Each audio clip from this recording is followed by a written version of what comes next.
तो हेलो दोस्तों, कैसे हैं आप लोग। उम्मीद करते हैं बहुत अच्छे होंगे और अपनी पढ़ाई को बहुत ही जबरदस्त तरीके से कर रहे होंगे। तो आज हम लोग घातांक एवं करणी में पढ़ने वाले हैं घातांक एवं करणी का जोड़, घटाना, गुणा एवं भाग, और करणी और घातांक कितने प्रकार के होते हैं उन सभी को आज हम लोग इस वीडियो में डिस्कस करने वाले हैं। तो चलिए बिना देरी के वीडियो को शुरू करते हैं। और यदि आप पहली बार हमारे चैनल पर आए हैं और हमारे परिश्रम बैच से जुड़कर मैथ एकदम शुरू सीखना चाहते हैं तो अभी हमारे चैनल कंसेप्ट विद अर्जुन को सब्सक्राइब कर लीजिए। वीडियो पसंद आएगी तो लाइक कर दीजिएगा, अपने दोस्तों तक इसे शेयर कर दीजिएगा। तो चलिए पढ़ते हैं हम लोग अपने वीडियो में आगे। देखिए, हमारा जो ये पहला टॉपिक रहने वाला है वो रहने वाला है करणियों के प्रकार। हम लोग टॉपिक वाइज एकदम डिस्कस करेंगे। पहले हम लोग पढ़ेंगे करणी कितने प्रकार का होता है, उसके बाद जानेंगे सजाती करणी क्या होता है, विजाती करणी क्या होता है, उसके बाद फिर हम लोग जानेंगे करणियों का गुणा भाग कैसे किया जाता है। ठीक है, तो सबसे पहले करणियों के प्रकार में पहला जो प्रकार है आपका वो निकल कर आता है शुद्ध करणी। यानी शुद्ध करणी किसे बोलते हैं, तो लिखा है वह करणी जिसका एक के अतिरिक्त कोई अन्य परिमेय गुणनखंड नहीं होता है शुद्ध करणी कहलाती है। या यदि किसी करणी में पूरी परिमेय संख्या करणी चिन्ह के अंदर हो तो वह शुद्ध करणी कहलाती है। कहने का मतलब यह है कि आपके पास जो संख्या है यदि वो पूरी संख्या करणी के अंदर हो तो क्या कहलाएगी, वो शुद्ध करणी कहलाएगी। जैसे √8, जैसे आपका अंडर में 7 और यहाँ पर इसका जो कड़ी घात है वो 3 है। तो आप देख पा रहे हो कि जो √8 है वो भी पूरा कड़ी के अंतर्गत है और जो 7 है वो भी कड़ी के अंतर्गत है। और यहाँ पर 3 लगने का मतलब ये है कि इसका घनमूल निकाला जाएगा। और यहाँ पे कुछ नहीं लगा तो यहाँ पे 2 माना जाता है। जब कुछ नहीं लगा रहता तो 2 माना जाता है और माना जाता है कि उसका वर्गमूल निकाला जाएगा। जैसे समझिए कि अगर आप लिख दो √3 और आपसे अगर कोई पूछ ले कि ये बताइए शुद्ध करणी है कि अशुद्ध करणी है, तो आप कहोगे कि ये शुद्ध करणी है। ये कैसा करणी है, शुद्ध करणी है। क्यों शुद्ध करणी है, क्योंकि जो संख्या है पूरी की पूरी वो √ के अंदर है। ठीक है, तो उम्मीद करते हैं आपको शुद्ध करणी क्या होता है समझ में आया होगा। चलिए बढ़ते हैं आगे। आगे देखिए, अगला जो है इसकी परिभाषा मिश्र करणी। मिश्र करणी क्या होता है, वह करणी जिसका एक के अतिरिक्त अन्य परिमेय तथा अपरिमेय गुणनखंड होता है मिश्र करणी कहलाती है। जैसे 4, उसके बाद फिर अंडर में कड़ी घात 3 और अंडर में 16, फिर यहाँ 3 कड़ी घात 4 अंडर में 7। तो कहने का मतलब ये है कि आपके पास जो संख्या है उस संख्या के अलावा यदि कोई परिमेय संख्या और अपरिमेय संख्या उसका गुणनखंड हो जाए तो जो कड़ी बनकर आती है वो मिश्र करणी कहलाती है। जैसे आपने लिखा यहाँ पर 4, फिर यहाँ पर अंडर में यहाँ 16 और यहाँ 3 लिख दिया। तो देखिए ये जो अंडर में 16 है पूरा का पूरा ये तो शुद्ध करणी है, लेकिन हुआ क्या कि इसके बाहर आपने परिमेय संख्या 4 लिख दिया। तो ये परिभाषा में कहा था कि वह करणी जिसका एक के अतिरिक्त अन्य परिमेय तथा अपरिमेय गुणनखंड होता है। तो यहाँ पे ये गुणनखंड कैसा है, ये परिमेय गुणनखंड है। तो इस प्रकार की करणी को हम लोग बोलते हैं क्या, मिश्र करणी। इस प्रकार की करणी को क्या बोल देंगे, मिश्र करणी बोल देंगे। यानी अगर कोई संख्या करणी में है और उसके बाहर भी कोई संख्या लिखी हुई है तो इस प्रकार की करणी को हम लोग बोलते हैं मिश्र करणी। ठीक है, जैसे यहाँ पे लिखा है 3, फिर यहाँ पे लिखा है अंडर में 7 और कड़ी घात यहाँ पर है 4।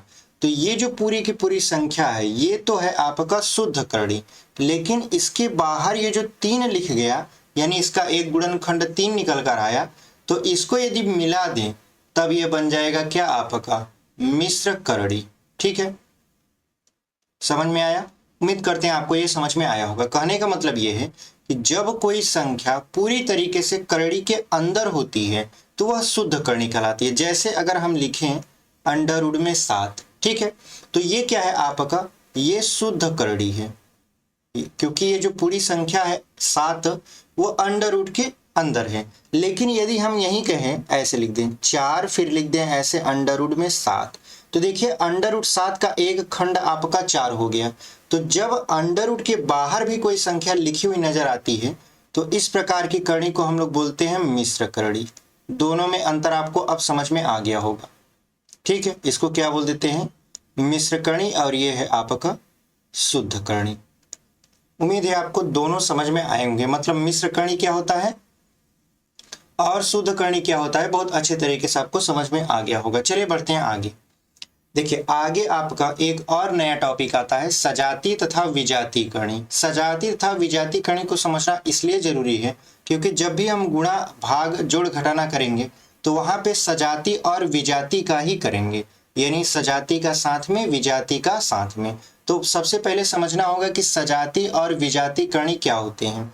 तो देखिए यहाँ पे लिखा है कि जब करड़ी की घात और करड़ीगत संख्या अर्थात करड़ी में लिखी संख्या दोनों समान होती हैं तब वह करड़ी सजातीय करणी या समान करणी कहलाती है। जैसे यहाँ पे देखिए हमने लिखा है अंडर रूट में 3 और इसका करड़ी घात कितना लिख दिया है, 3 लिख दिया गया है। तो परिभाषा के अनुसार करड़ी में जो संख्या लिखी गई है वो, जैसे यहाँ पे करड़ी में लिखा गया है 3, और जो करड़ी की घात है वो भी अगर समान संख्या है तो इस प्रकार की जो करणी निकल कर आती है उसे हम लोग बोलते हैं सजातीय करणी। जैसे यहाँ पे लिखिए 5 फिर अंडर रूट में 5 लिखा, ये सभी क्या है, ये सभी सजातीय करणी है। ठीक है।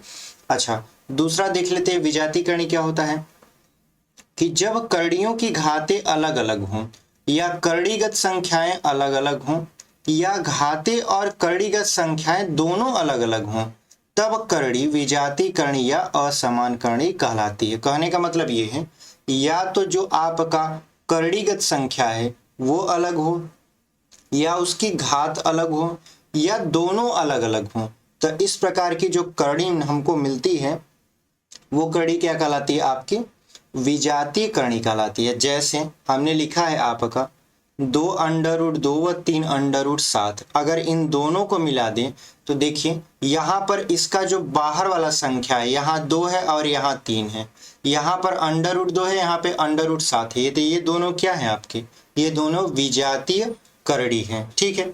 और यहाँ पर देखिए अंडर रूट में यक्स वाई, यहाँ पे करणी जो घात है वो 3 है, यहाँ पे लिखा है अंडर रूट यक्स और करड़ी घात कितना है 2 है, मतलब यहाँ पर घात भी अलग है और संख्या भी अलग है, तो ये दोनों भी क्या है आपकी विजातीय करणी है। तो उम्मीद करते हैं आपको सजातीय करणी और विजातीय करणी क्या होता है समझ में आया होगा। यानी अगर हम लोग देखें, मान लेते हैं अगर हम लिखते हैं यहाँ पे 2 अंडर रूट 5 इस तरीके से, फिर हमने लिखा 7 अंडर रूट 5 और आपसे पूछ लिया कि बताइए ये सजातीय करणी है कि विजातीय करणी है, तो आप कहोगे ये सजातीय करणी है। क्यों सजातीय करणी है, क्योंकि देखिए जो इसका अंडर रूट 5 यहाँ पर भी है, अंडर रूट 5 यहाँ पर भी है, यानी यहाँ पे लिखा था ना कि तब वह करणी सजातीय करणी या समान करणी कहलाती है जब करणी में लिखी संख्या दोनों तरफ समान होती है। तो यहाँ पे देखिए करणी में लिखी संख्या अंडर रूट 5, यहाँ पर भी अंडर रूट 5 और ये क्या है समान है, तो ये सजातीय करणी होगी। लेकिन अगर आपसे यहाँ पे पूछ ले कि बताइए 3 अंडर रूट 2 और यहाँ पर 3 अंडर रूट 5, क्या ये सजातीय करणी है कि विजातीय करणी है, तो आप कहोगे कि ये विजातीय करणी है। क्यों, क्योंकि जो अंडर रूट में लिखी संख्याएं हैं वो समान नहीं है। जब अंडर रूट में लिखी संख्याएं समान नहीं होती तो हम लोग बोल देते हैं कि वह सजातीय नहीं विजातीय आपकी करणी है। तो उम्मीद करते हैं आपको ये दोनों समझ में आया होगा, क्योंकि इसी से हमारा जोड़ घटाना गुणा एवं भाग होने वाला है, इसलिए इस टॉपिक को समझना ज़्यादा इंपॉर्टेंट हो जाता है। चलिए बढ़ते हैं आगे। आगे देखिए आ गया आपका टॉपिक करणियों का जोड़ना एवं घटाना। जैसे अगर आप बीजीय व्यंजक का जोड़ घटाना पढ़े होंगे या अभी पढ़ने वाले हैं, हम आपको पढ़ाएंगे जब हम लोग बीज गणित पढ़ेंगे तब, तो वहाँ पे हम आपको जोड़ घटाना गुणा भाग आराम से बताएंगे बीजीय व्यंजक का। तो जैसे वहाँ होगा सेम टू सेम वैसे यहाँ पर भी होगा। ठीक है। तो यहाँ पे लिखा है करड़ियों का जोड़ना एवं घटाना। तो हम लोग पहले जोड़ एवं घटाना सीखते हैं। तो कैसे जोड़ते हैं इसको हमने हिंदी में लिखकर आपको समझाने की कोशिश किया है कि करड़ियों में जोड़ या घटाव की जो संक्रिया होती है करते समय, यहाँ पे करते होगा, करते समय सजातीय व विजातीय पदों को अलग अलग समूहों में लिखकर इन्हें जोड़ते या घटाते हैं, क्योंकि सजातीय पदों को विजातीय पदों के साथ जोड़ा अथवा घटाया नहीं जा सकता। बहुत अच्छा बात यहाँ पे आपको बताया है कि देखिए जब हम लोग करड़ियों का जोड़ एवं घटाना करते हैं तो सजातीय पद को सजातीय पद के साथ, विजातीय पद को विजातीय पद के साथ क्या करते हैं, जोड़ अथवा घटा देते हैं। जैसे हमने एग्जाम्पल लिया है 3 अंडर रूट 5, ठीक है, उसके बाद 4 अंडर रूट 3, उसके बाद 4 अंडर रूट 5, उसके बाद 2√3 और इनको आपस में जोड़ना है। इनको आपस में क्या करना है? जोड़ना है। तो इनका जोड़ क्या मिलेगा? तो सबसे पहले आप ढूंढोगे इसमें कौन सजाती है कौन विजाती है। जैसे यहाँ पर संख्या जो बाहर लिखी है उस पर ध्यान नहीं दीजिए, उसके आपका अंडरवुड में जो संख्या लिखा है उस पर ध्यान दीजिए। तो अंडरवुड में यहाँ 5 लिखा है, तो अब आप ढूंढिए कि अंडरवुड 5 कहाँ पर है। तो देखिए अंडरवुड 5 यहाँ पर भी है। तो जो अंडरवुड 5 वाली संख्या पहले उसको लिख लेते हैं। तो यहाँ पे आप लिखोगे 3√5, फिर प्लस लिखोगे 4√5। ठीक है।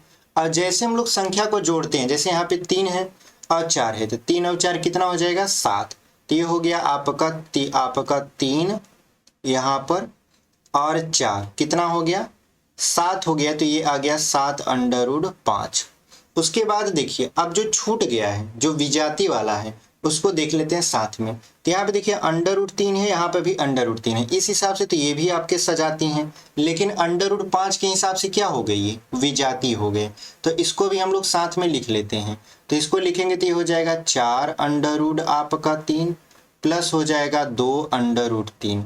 तो 4 और 2 को जोड़ोगे तो कितना हो जाएगा? 6। फिर लिख देना है √3।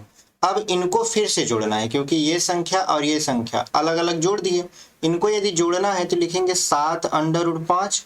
और देखिए अब दोनों में कोई भी चीज आपका सजातीय नहीं बचा, तो बस हम लोग कुछ नहीं करेंगे, केवल और केवल यहाँ प्लस का चिन्ह लगाकर और दूसरी संख्या उसको लिख देंगे, बस ऐसे छोड़ देंगे और यही हमारा क्या हो जाएगा? आंसर हो जाएगा।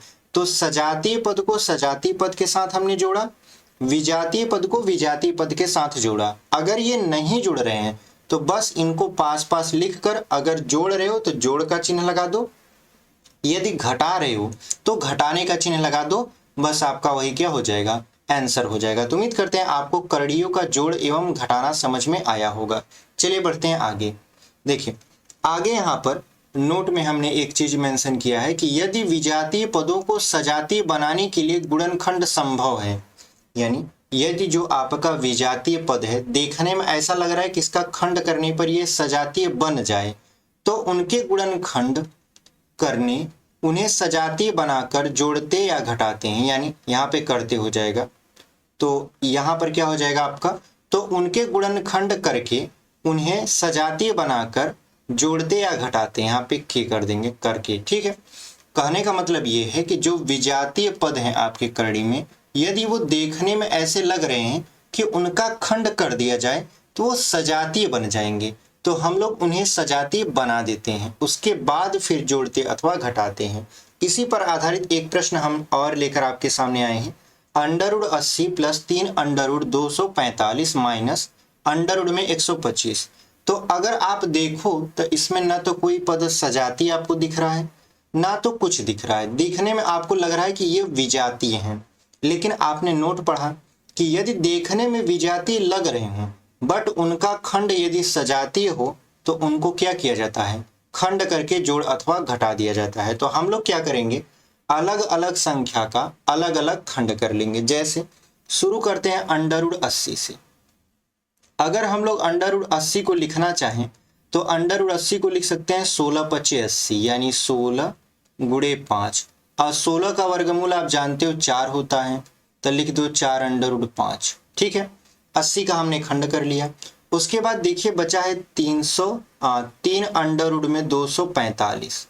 तो अगर आप देखो तो 3 को ऐसे बाहर लिख दो।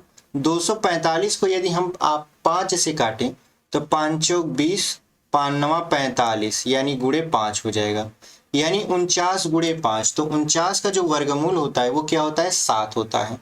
तो यहाँ पे 7 का गुणा 3 में करा देंगे तो 7 3 कितना हो जाएगा? 21। फिर यहाँ पे हो जाएगा अंडरवुड में 5।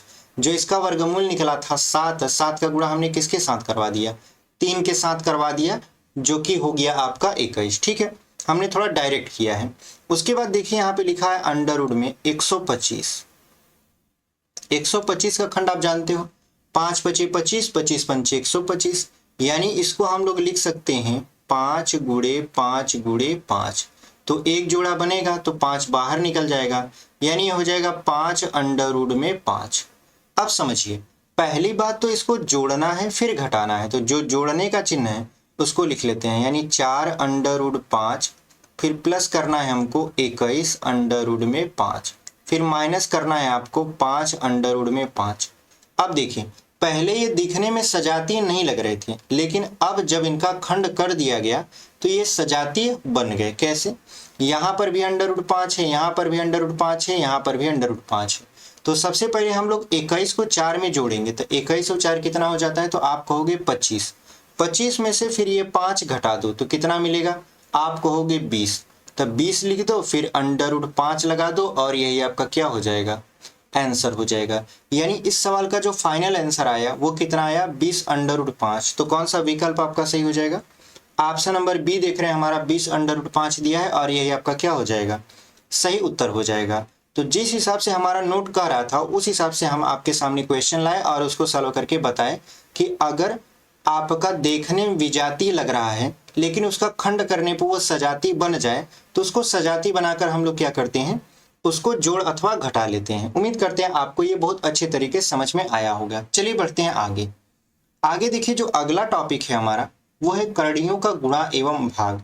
सेम कंडीशन यही होगा करणियों के गुणा एवं भाग में कि सबसे पहले उसको सजातीय पदों में बनाया जाएगा, फिर उसका गुणा अथवा भाग कर लिया जाएगा। लेकिन ये कैसे किया जाएगा उसको हम लोग एक बार पढ़ के समझ लेते हैं कि दो करणियों का गुणा या विभाजन तभी संभव है जब दोनों करणियां समान घात की हों। यदि करणियां समान घात की नहीं हैं तो सर्वप्रथम उन करणियों का लसा लेकर उन्हें समान घात की करणियों में परिवर्तित कर लेते हैं, तब निम्न नियम के अनुसार उनका गुणन या विभाजन करते हैं। कहने का मतलब ये है कि जब करणियों का गुणा करते हैं अथवा भाग करते हैं तो ये तभी संभव होगा जब उनकी घात भी समान होगी। कहने का मतलब ये है कि उनकी घात यदि बराबर होगी तभी आप गुणा कर पाओगे, तभी आप भाग कर पाओगे।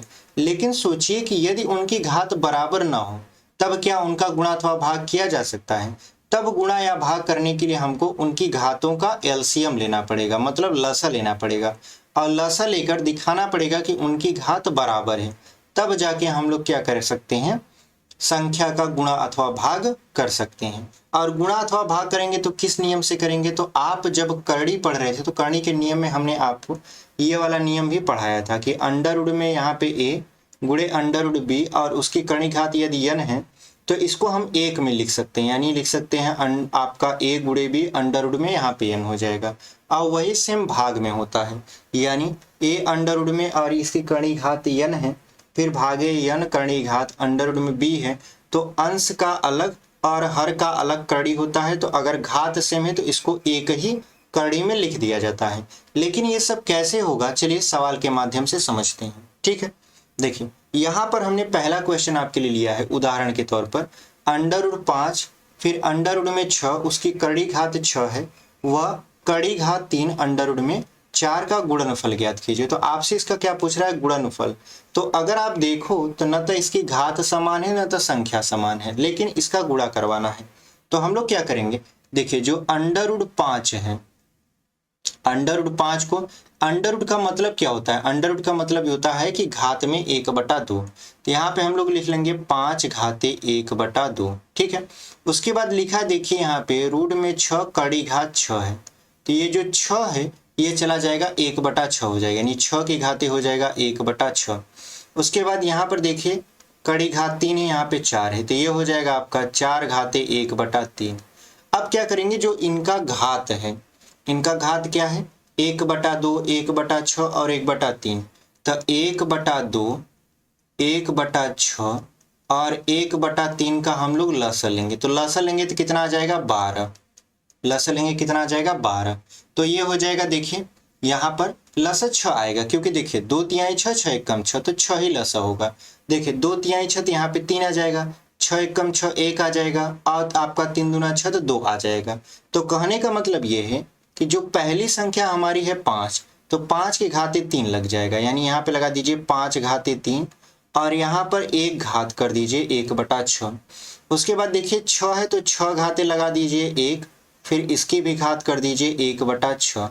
उसके बाद 4 है तो 4 घाते कितना लगेगा? तो आप कहोगे 2 लगेगा, तो 4 घाते 2 लगाकर इसकी पूरी घात कितना कर दीजिए? 1/6 कर दीजिए। तो देखिए अब इसकी सभी घात हमने एलसीएम लेकर बराबर कर दिया। तो आप लिख सकते हो 5 घाते 3 को 125, 5 25 25 पंच 125, तो ये हो जाएगा 125 घाते 1/6। फिर 6 घाते 1 का मतलब कितना होता है, 6 होता है, यानी 6 घाते 1/6। फिर यहाँ पर 4 का स्क्वायर घाते 1/6 कितना हो जाएगा, तो आप कहोगे 16 घाते 1/6। अब इनका आपस में क्या करवाना है, गुणा करवाना है। तो जब हम लोग गुणा करवाएंगे तो सबसे पहले क्या करवाएंगे, सबसे पहले हम लोग लिखेंगे 125, फिर गुणे लिखेंगे 6, फिर गुणा लिखेंगे 16, और फिर घात में एक कॉमन घात लगा देंगे 1/6, क्योंकि सभी की घात क्या है, 1/6 है। तो सबसे पहले आप 16 का 125 में गुणा करवा लीजिए, तो कितना आएगा, 2000। ठीक है, 16 का 125 में 16 85, 16 दूना 32, 8 40, 16 कम 16 4 20। फिर गुणा करवा लीजिए 6 से, और घात में कितना रखिए, 1/6। अब देखिए, जब आप 2000 का 6 में गुणा करवाओगे तो कितना मिलेगा आपको, 12000 मिलेगा। तो ये हो जाएगा 12000, फिर घाते हो जाएगा 1/6। ठीक है, यानी जो इसका फाइनल आंसर आएगा वो हो जाएगा 12000 घाते 1/6। यानी कौन सा विकल्प आपका सही हो जाएगा, ऑप्शन नंबर ए देख रहे हैं हमारा 12000 घाते 1/6 है, और वही आपका क्या हो जाएगा, सही उत्तर हो जाएगा। तो हमने एकदम आपको बेसिक से एकदम प्रोसेस वाइज बताया है कि कैसे आप करड़ी का गुणा कर सकते हो यदि उसकी घात बराबर नहीं है। तब अगर इसको कंपटीशन एग्जाम में सॉल्व करना होता तो इतना सब करने की जरूरत नहीं थी। आधा से ज्यादा ये जो प्रोसेस आप यहाँ पे लिखा दिख रहे हो, इसको हम लोग मन में ही सॉल्व कर लेते हैं। मेन जो चीज होता है उसी को लिखते हैं और काउंट करके तुरंत आंसर निकाल देते हैं। ठीक है, चलिए बढ़ते हैं आगे। आगे हमने गुणा को तो समझ लिया कि यदि गुणा में घात बराबर ना हो तो कैसे घात बराबर करके संख्याओं का गुणा करते हैं। अब समझते हैं कि भाग कैसे होता है जब उसकी घात बराबर ना हो। तो यहाँ पे समझिए, यहाँ पे लिखा है 28, कितना लिखा है आपका 28, यहाँ लिखा है 4। इसका मतलब यह है कि इसको लिखना चाहो आप तो 28 घाते 1/4 आप ऐसे लिख सकते हो। ठीक है, उसके बाद यहाँ पे लिखा है भाग का चिन्ह, फिर लिखा है अंडर में 8, और इसकी कड़ी घात है 6। तो आप इसे ऐसे लिख सकते हो 8 घाते 1/6। अब आप क्या करोगे, अब आप 1/4 और 1/6 का लसागु लोगे। तो 1/4 यहाँ पे लिख देते हैं 1/4, और यहाँ पे 1/6, इसका लसागु लोगे तो आएगा 12। आप जानते हो 4 तियां होता है 12, 6 दूना 12 होता है, यानी 28 की घाते हो जाएगा 3, और 6 की घाते हो आपका 8 की घाते हो जाएगा 2। तो यहाँ पे यदि हम इसको आगे बढ़ाएं तो 28 घाते हम लोग लिख सकते हैं 3, और हो जाएगा यहाँ पे 1/12। फिर आप दूसरी जो संख्या है 8, उसको लिख सकते हो 8 घाते 2, और यहाँ पर हो जाएगा 1/12। ठीक है, यानी हमने क्या किया, हमने इसकी घात को बराबर कर दिया। अब इसमें भाग हो रहा है, यानी पहली संख्या में हम लोग दूसरी संख्या से भाग कर रहे हैं। तो चलिए भाग करते हैं। तो यहाँ पे अगर भाग करोगे आप तो इस तरीके से लिखोगे, यहाँ पे लिख दोगे ए, यहाँ पे 12 लिख दोगे। उसके बाद ये हो जाएगा 28, चूंकि 3 बार लिखा है तो 28 गुणे 28 गुणे 28 लिख दोगे।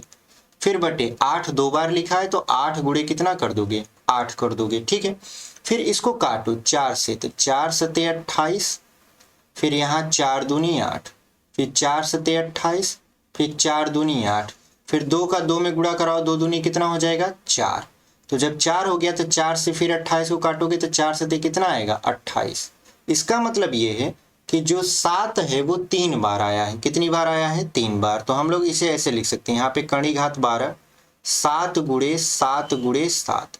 अगर अगला प्रोसेस बताएं तो यहाँ पे हो जाएगा 7 घाते 3, और यहाँ पर जो कड़ी घात 12 था इसको हम लोग 1/12 लिख सकते हैं। तो 3 से 12 को काट दीजिए तो 4 आएगा।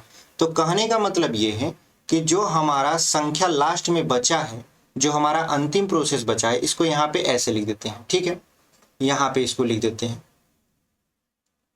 यहाँ पे बचा है आपका 7, फिर घाते 1/4, जिसको हम लिखना चाहें तो हम लोग करड़ी में ऐसे लिख सकते हैं, यहाँ पे 4 लिख देंगे, यहाँ पे 7 लिख देंगे, और यही हमारा क्या हो जाएगा, आंसर हो जाएगा। इसका मतलब ये है कि जो फाइनल आंसर आया वो अंडर रूट में 7 और उसकी जो कड़ी घात है वो 4 आया। तो कौन सा विकल्प आपका सही हो जाएगा, ऑप्शन नंबर सी देख रहे हो, हमारा मैच कर रहा है पूरा का पूरा, और वही आपका क्या हो जाएगा, सही उत्तर हो जाएगा। तो उम्मीद करते हैं आपको आपका करड़ी का जोड़ करड़ी का घटाना, करड़ी का गुणा एवं करड़ी का भाग बहुत अच्छे तरीके से समझ में आया होगा। उसके बाद करड़ी के कितने प्रकार होते हैं, शुद्ध करड़ी क्या होता है, मिश्रित करड़ी क्या होता है, सजाती करणी क्या होता है, विजाती करणी क्या होता है, सारा चीज इस वीडियो में जो हम बताए हैं समझ में आया होगा। यदि आप अभी तक हमारे चैनल पर बने हुए हैं और वीडियो को लाइक नहीं किए हैं तो वीडियो को लाइक कर दीजिए, चैनल पर नए हैं तो सब्सक्राइब कर दीजिए और इसे अपने दोस्तों तक भी शेयर कर दीजिए। कल की जो क्लास होने वाली है उसमें हम लोग सॉल्व करेंगे प्रैक्टिस सेट, यानी करड़ी और करड़ी घात पर आधारित जितने भी क्वेश्चन बनेंगे, चाहे वो 20 क्वेश्चन बने, चाहे 25 क्वेश्चन बने, चाहे 30 क्वेश्चन बने, सारा हम लोग पार्ट वाइज क्या करेंगे, प्रैक्टिस सेट के माध्यम से सॉल्व करके समझ लेंगे कि इस पर आधारित प्रश्नों को कैसे इजी वे में सॉल्व किया जाता है। ठीक है, तो मिलते हैं कल की वीडियो में, तब तक के लिए धन्यवाद। ऐसे ही पढ़ाई करते रहिए।